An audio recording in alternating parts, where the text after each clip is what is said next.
Hi, welcome to toddfun.com. This is video 2B of cleaning a grandfather clock. Video 2A was how to completely disassemble your grandfather clock, get it out of the cabinet, get it completely tore down to this state, so you just have the mechanism, which needs cleaning. There's other bits and pieces that need cleaning, and I showed that in video 2A. I'll clean those by hand, they're no big deal. What's important about this is how do you clean this mechanism, and we're going to show 3 different ways to clean it. A simple oil kind of type cleaning, a brush down soaking kind of cleaning, and I may take a whack at a do-it-yourself ultrasonic cleaning, because technically an ultrasonic cleaner for something this big would cost $800. I'm going to try and build something that just does a close job, but ultimately as long as it soaks for half an hour and you can clean it out that way. And then I'm going to do another, essentially a 4th way, if you will, which is I'm going to unclamshell this thing. And then I'm going to clean all the pivot points and all the arbors and pivots manually. Now that's going pretty extreme. You don't have to do any one of these particularly. You can start with just a simple one, a simple hand cleaning. I'll try and ultrasound cleaning if you can build one, or dismantling it and cleaning the pivot points. The last one is the most thorough. It's not that complicated if you have a little bit of time, and you'll get all the grime and dirt and gunk out of those pivot points really good, and your clock will go back together, and you can just oil it every 2 years for another 20-30 years. So that if you got an old clock like I do, that's the best way to clean one. But you don't have to clean them like this unless they've got oily, sappy, tarry gunk in those pivot points, and those pivot points are starting to grind away at your brass. And so that's what this video is going to be. We're going to go to the bench and we're going to start doing the different types of cleaning. The supplies you're going to want to need is you're going to want to have some clock cleaning fluid. This is an ammonia based. You mix it 1 to 9 solution, and you want to have a bath for it to put in. You can go to like a big box store place and you can get these little tubs. As long as your clock fits down in here, that's what counts.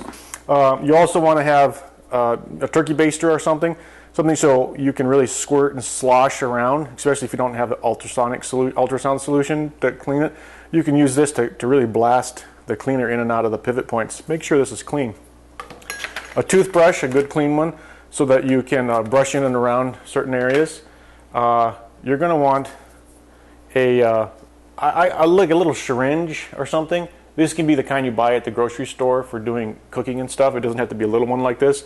And that's just so you can do the same thing like you do with this. This does big blasts, and this one you can really jet the cleaner down in and around those pivot points. That way, if you can do all that in a solution, you don't have to then disassemble it. You don't have to risk taking this apart. You might not like that solution. I'm not afraid of it, but you might.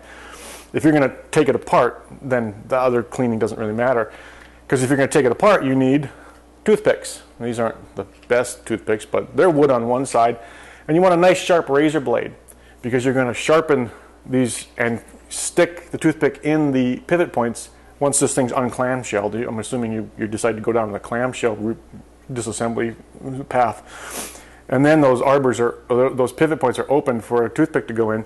You can stick them in and turn them, and it grinds out, it essentially scoops out that tarry, ooky mess that's in those pivot points that's wearing them down in your mechanism.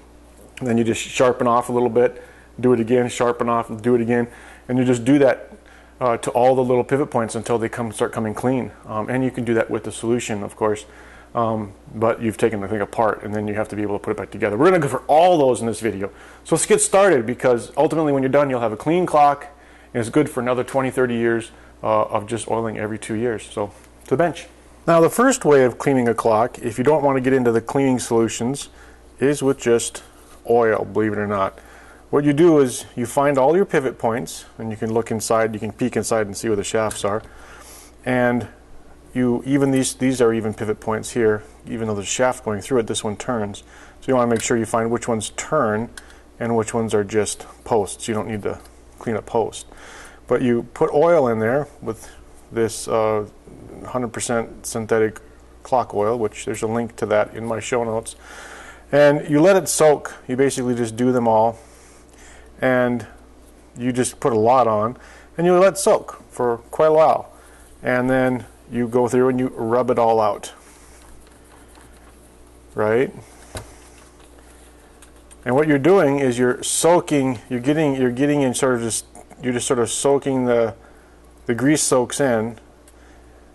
Well, that's not a pivot point, but okay, so here it is. And it's soaking down in there.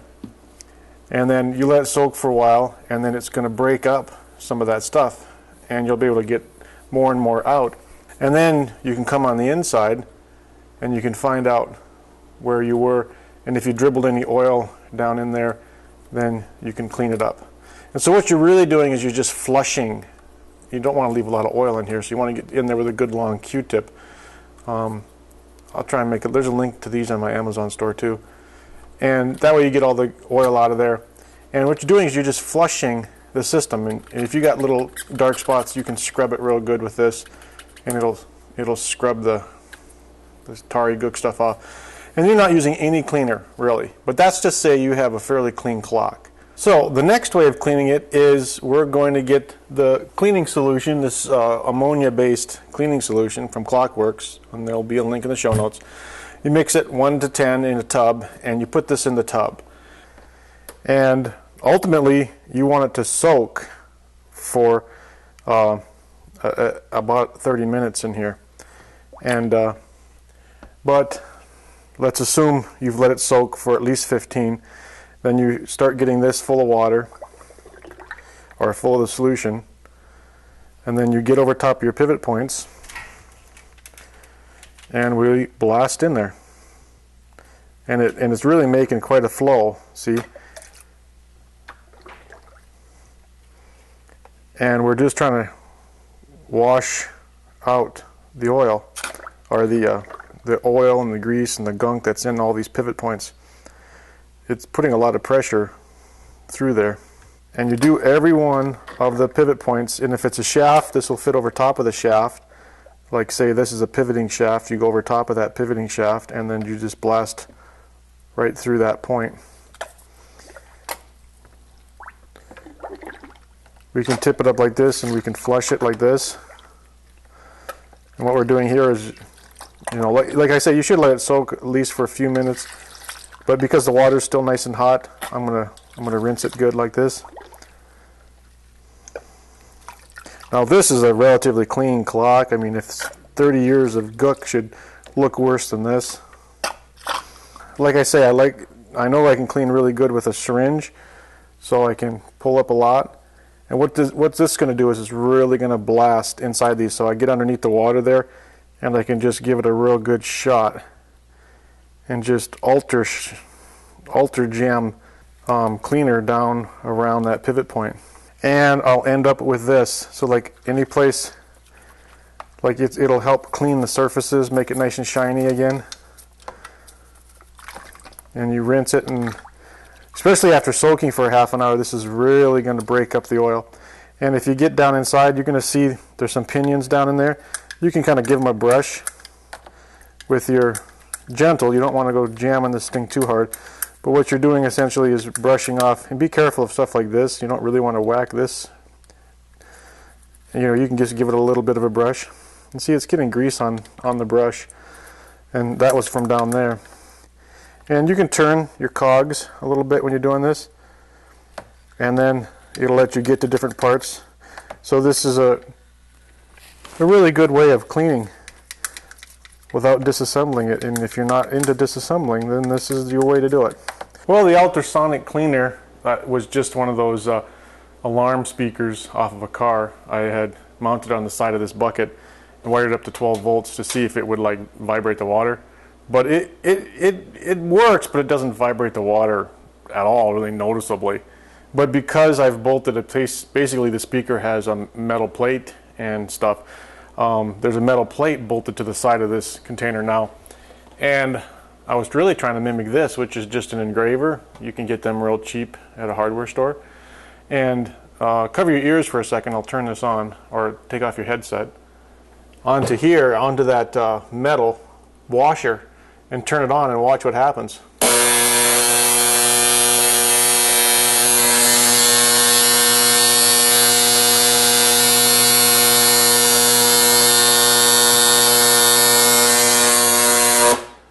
That makes for a really good sonic cleaner. So what I'm going to do is I'm going to just mount this on the side of this tub and apply some pressure with a with I'll build a little clamp here that can apply pressure. We'll turn it on and let it rip.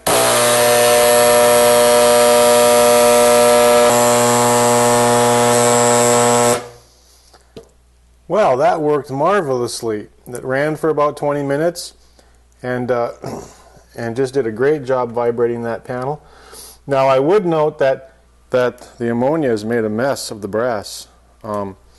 And all I can think is that there's obviously floating, there's some floating clear coat in there. So this had been clear coated so as to keep the brass from tarnishing over age. But I'm pretty sure it'll buff out, because I'm actually going to be taking this thing apart, and when I do I can go ahead and just buff out the brass. So now it's paramount that this thing gets rinsed in water that's just comfortable enough to touch. You don't want it too hot to where it's not going to touch.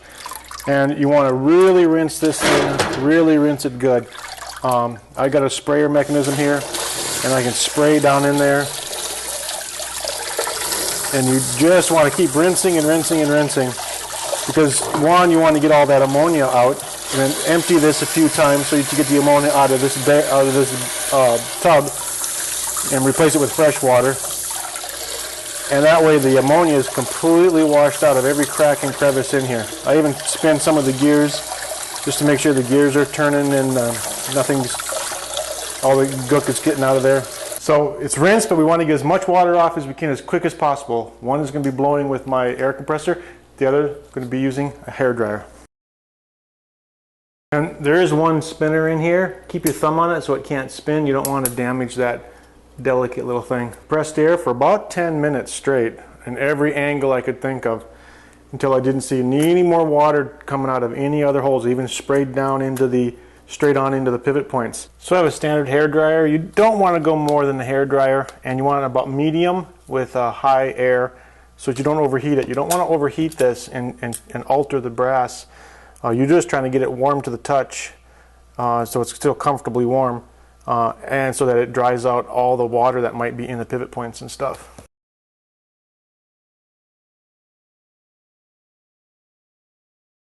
There, I spent about another 10 minutes staying back and just keep warming it gently. The brass is all warm to the touch now, not hot, inside and out. And now you just let it soak like that overnight, and the warmness of all the brass and the arbors will then make sure that any last bit of moisture comes out quickly. Now that this is completely dry, this is where most people will stop and they will oil. And so skip now to the oiling video, which is going to be part 3 of this essentially 4-part video. But for those who want to take apart the clamshell and actually clean the pivot points without the dipping process, manually, then this is for you. You can watch this. So there's a few things sticking down there. So I'm basically just trying to find a home so those few little rods can stick there, because I'm going to take the front off by unscrewing these bolts. And then I'm going to put them into this foam. This is a piece of foam that I coated with painter's tape so that I could label it left, center, right, and then 4, 3, 2, and 1. So the first gear is the biggest gear, going up to the smaller gears to the top of the gear train. And it's going from the bottom 1, 2, 3, 4. There's 3 rows of them. My clock will have one extra on the side, because it has the gong barrel at the top. But that's just me. I'll have one extra for that, but that's no big deal. Plus I can label them. Have a camera ready for this disassembly. You want to take a picture right away. I'll loosen them up and pull them off. Now I'm going to gently lift this up above these shafts, making sure none of them kind of come up with it, and hopefully most of them will stay down on the back plate.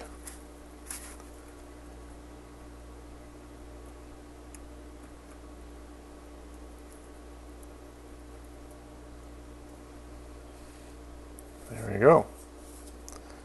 And there's the back plate. We'll brasso clean that too before we clean those pivot points.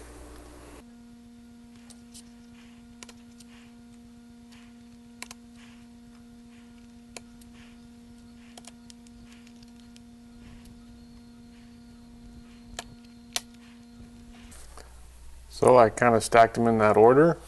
I will number them in the order in which they came off. And there's one tippy one right here, but I'm really not going to move this around much, so I'll just label what it looks like. Now I can take off these shafts and I can clean these plates. Just remember, these with the screws in them have to go at the bottom of the plate. And note that these all go on like this, so the handles are up and the alligator mouths look like they're going in on the top side. And these are where the bolts go on for the barrel at the top. And you'll notice that this is slightly shorter than that. These are definitely not the same depth. So the shorter, the more narrow one goes in the back. For the bottom where it mounts to the cradle, they're the same distance either way, so it doesn't really matter which way these go.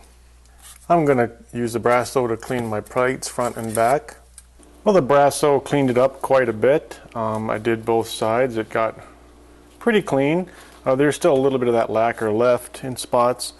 As a comparison, this is what it looks like before I wash and clean it with the Brasso. And then you got to get all the you got to get that brass cleaner out of all the holes, no matter where it is. So I use a Q-tip, a little bit of isopropyl alcohol. Doesn't seem to bother the brass at all. And then what I do is I sort of shave off some of the Q-tips so I get just a fuzzy stick, and that way I can get it in most holes. And you can ream it out.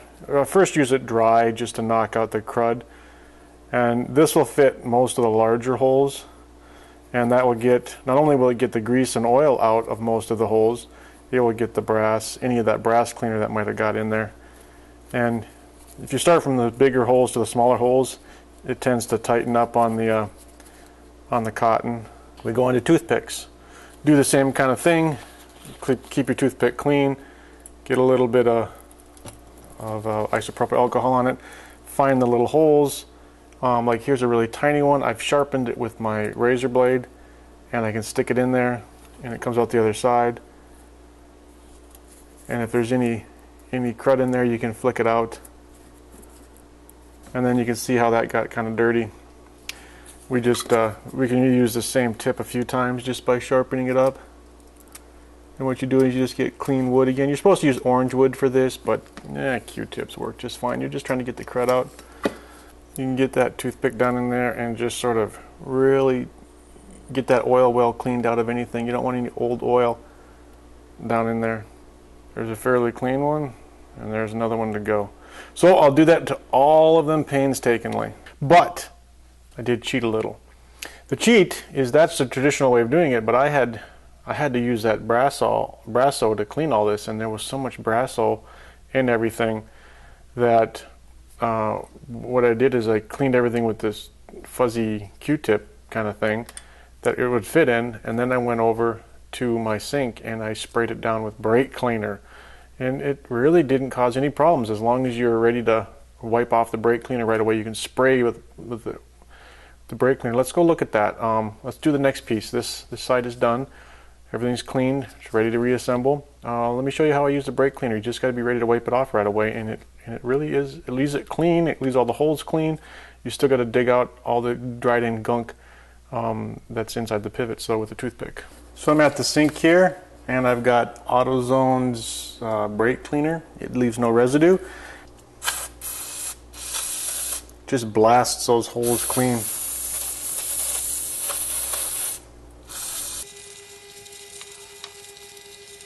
Then you want to take and kind of give it a rinse job. And it'll kind of rinse the plate.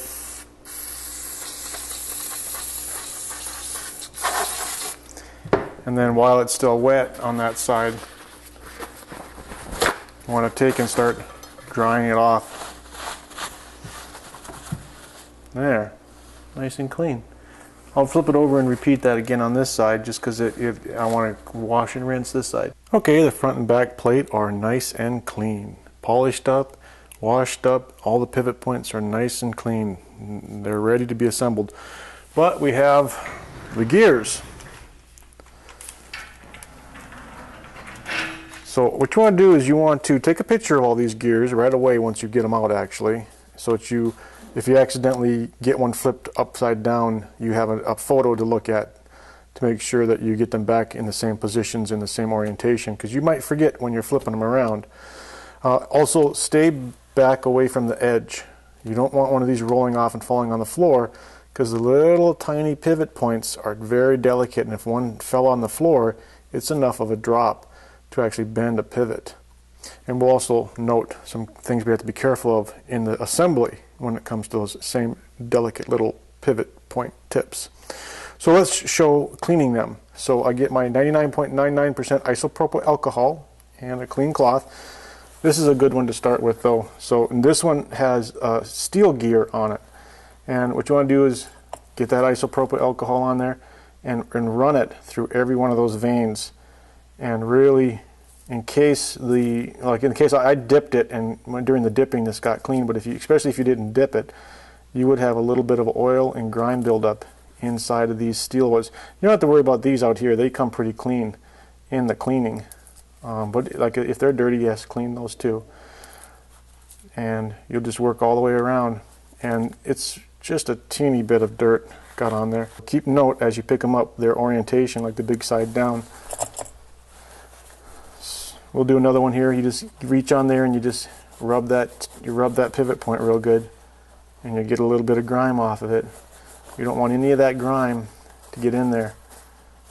You get your fingernail in there with a little piece of cloth, and you can just really scrape with your fingernail and a piece of cloth, and you really want to make sure you got all the dirt out of there. Brake cleaner would have cleaned these up even better. So okay, I'm going to work through all these gears and get them all cleaned. I'm also going to clean those other bits you saw me bag. There, I've successfully cleaned my grandfather clock mechanism completely, inside and out. And you can too, but depending on how far you want to go, I have some recommendations. I did start this whole process by reading a couple of books and following the procedures, getting the right cleaning solutions, doing everything just the way people had said to do in those books. But you know, book learning is only so much. Experience comes with more. And so my experience is, if you can't get yourself to take apart the mechanism and you want to clean the dirty mechanism, okay, clean it just the way I said. Leave it together. Use a tub. Try and agitate it if you can. Build some sort of a engraver vibration pot pan or something like I did. And leave it for half an hour. Yes, that will clean your clock. But this ammonia-based Clockworks cleaner stuff, it seemed to attack the brass more than it should have and make it blotchy. Maybe that's because it turned out to be lacquered. I didn't know my brass was lacquered, and that might have been the downfall of this material. That's probably a common thing for I know clockwork people that service clocks do lacquer or kind of a clear coat the brass to keep it shiny. I do know they do that. But this was pretty thin coat, so I hadn't really noticed it was there until it came off with this, and it left the surface blotchy. Didn't seem to affect the non-coated brass, the gears and stuff that didn't have the lacquer on it. They seemed to clean up fine. And I would think if this was left long enough, it would have cleaned brass that hadn't had a lacquer on it. So there's my learning lesson. It wouldn't have affected the functionality of the clock because it did clean it really good. I did clean out. Really, there was hardly anything came off my regs when I disassembled the clock and cleaned all the pivot points. So clearly, the agitated pan did a great job of cleaning those internals. And then if you dry it the way I showed you to, your clock you can oil your clock and it will work. But ultimately, taking it apart would have been easier. I wouldn't have used this solution. I wouldn't have had to have used the brass cleaner and the brake cleaner to clean the brass cleaner, and this doesn't seem to attack the brass. This brake cleaner stuff from an auto parts store, it's cheaper. It's far cheaper than this, especially after shipping, and you could buy 5 cans of this and you could clean all of your brass with this. In fact, I wouldn't doubt you could just go ahead and just set the thing in a bucket and go outside and just spray all the stuff just to get the dirt and grime out, and then not bother with any type of risky dippy ammonia-based stuff. Because this, what you're trying to do is you're trying to wash out the old oil, dirt, kind of tarry stuff, and this will do that very, very, very well.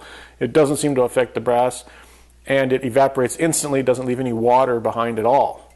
So, I don't know, maybe if I was a if I were knew a clock guy or two, I'd say you might want to look at start using a brake cleaner for your cleaning, because it does a pretty darn sweet job. So that would be that recommendation. But ultimately, take it apart and clean every little orifice with the toothpicks and everything. That is the ultimate way to do this. Video 2C is going to be assembly with some oiling. That means that you've completely cleaned and dried this thing like I have. There'll be bits that you have no oil on it at all, and you want to get a few drops of oil in there as you assemble it. Not many spots. But watch that in video 2C, so you have assembly and some oiling is what it's going to be titled. And that way your clock making goes together with that little bit of you got to be really careful assembling these things, and we'll show that. And you'll have that bit of oil in there too. Then video 3 is going to be oiling. Okay, so straight up, hey, you've got a clock, it's already in good shape.